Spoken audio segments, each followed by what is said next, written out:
Valentino giving me suits. Bronze Capo, 21 gun salute. They left when Orlando Anderson left. This is damn near part 2 because YouTube, it seems they flagged the first one. Why did they wait until Orlando leave? Some of the comments in the last video said they were down with the shooting, the attempt assassination. 21 gun salute, Capo status. Thank you for tapping in. If you watch closely, I pointed with the arrows. Some say Reggie Sr. was there also, to the far left on the bottom of the screen. A lot of people say there are agents in there. And now, the fact that YouTube keep blocking that fight, they don't want us to watch the Pac fight.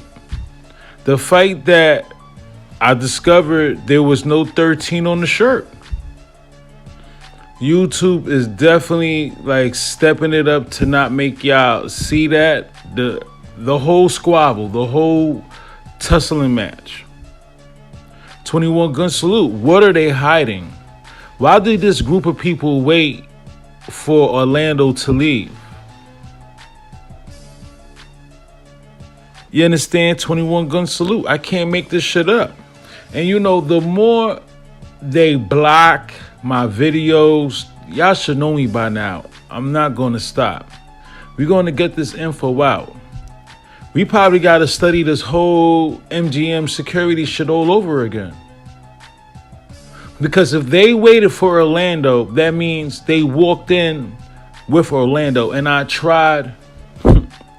Lord knows I tried.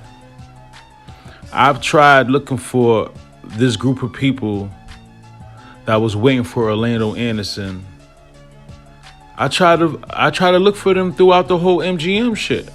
Couldn't find them. No cap.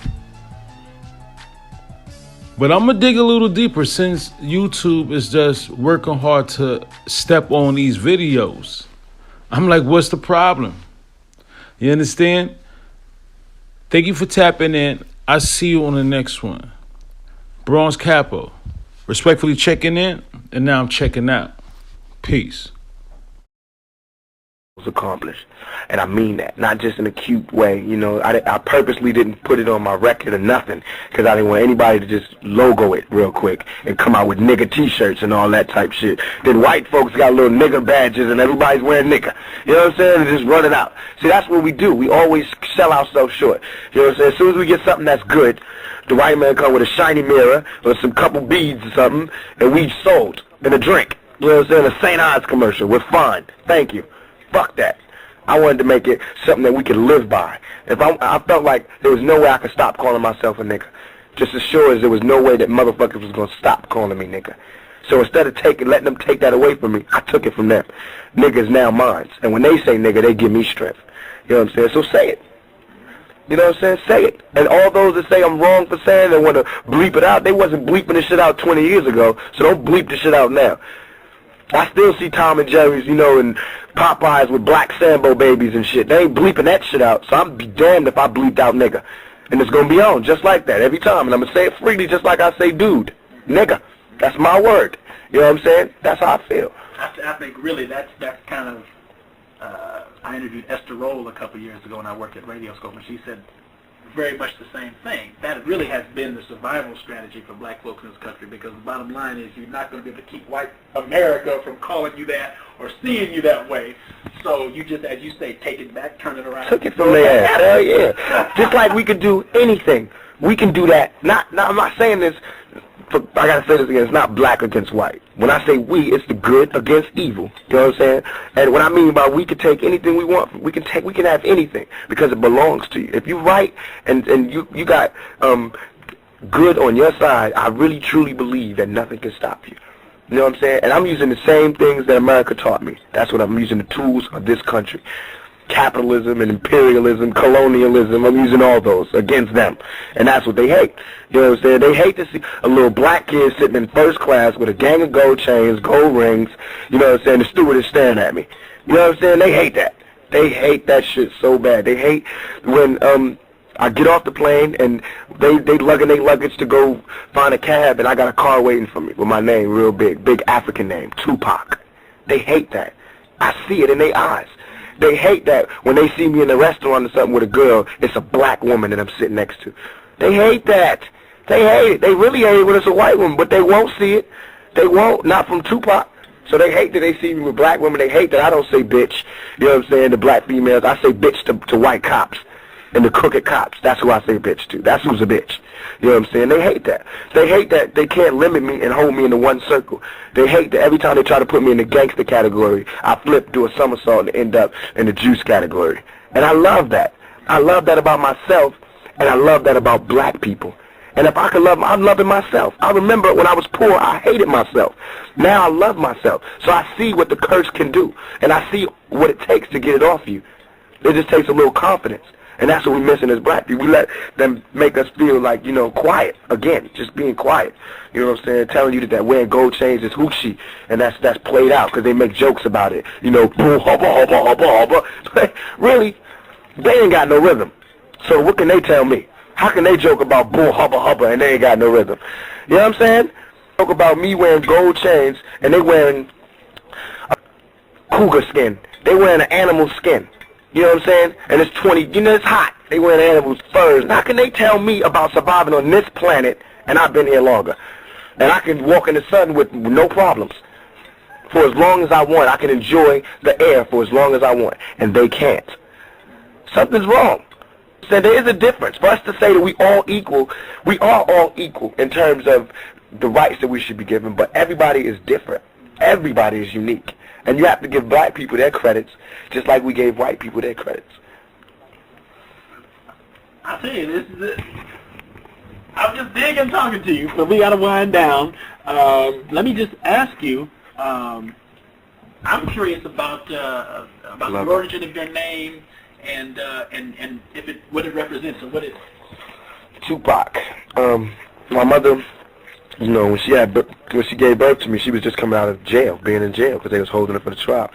So she had all these these women, strong women around her, and she was like, what am I going to name my son? And it was this lady who just came from Peru, and she was telling my mother this folk story about a true life Peruvian revolutionary named Tupac Amaru, who the government had told him, okay, we wanted, he was fighting the government, and he was really winning. These little fucking tribes was beating the government, and they said, okay, we want to stop fighting. We want to meet with Tupac Amaru. He came in and met with them, and they said, we want to cease the fighting. Would you please cease the fighting? Too many people are dying. We're going to give you what you asked for. He said, okay. Told them to cease fire. As soon as they said cease fire, they cut his arms off, cut his head off, cut his legs off, and stuck him on a stick and put him in the middle of the village. So this is my reminder. That's my reminder. Every time you say my name, that's my reminder to never compromise myself and never quit. There's no such thing as a truce while people ain't free, regardless of who it is. That's why I have a problem with Ice Cube saying Jew and the killer Koreans, because that's wrong. You know what I'm saying? It might be today we fighting against the white man, but next week it's going to be me and the Koreans fighting against Ice Cube, because that's wrong. You know what I'm saying? And how could you be teaching somebody wrong? We don't need that. We had a gang of motherfuckers treating us and teaching us wrong. We need to be taught right now. That's why I'm not going out there saying I'm a role model. You know what I'm saying? I'm gonna fuck that. Pick up with the shit you can get from me, get the rest from Fresh Prince. You know what I'm saying? Just grab the rest and the next from the next nigga. You know what I'm saying? Learn from everybody. Learn from women and men alike. Because there's some crazy shit out here. Everybody's fucked up a little bit. Believe that, like you believe crack kills. All right. Very well said. Very well said. Anything that we didn't talk about you want to mention when we get out of here? My new single, Brenda's Got a Baby. You know what? We talked about a few of the songs, but we didn't talk about Brenda, did we? That is shit. I want people to really listen to that. That's a hit. Oh, man. I mean, that's, you know, it sounds cornball to talk about tears in your eyes and all that, but that's the kind of impact that song has. I mean, and it's the sort of thing that happens.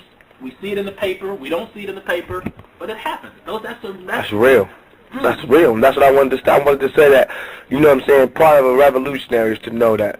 So I don't know, Public Enemy. See, this is something I learned from Public Enemy, from their records.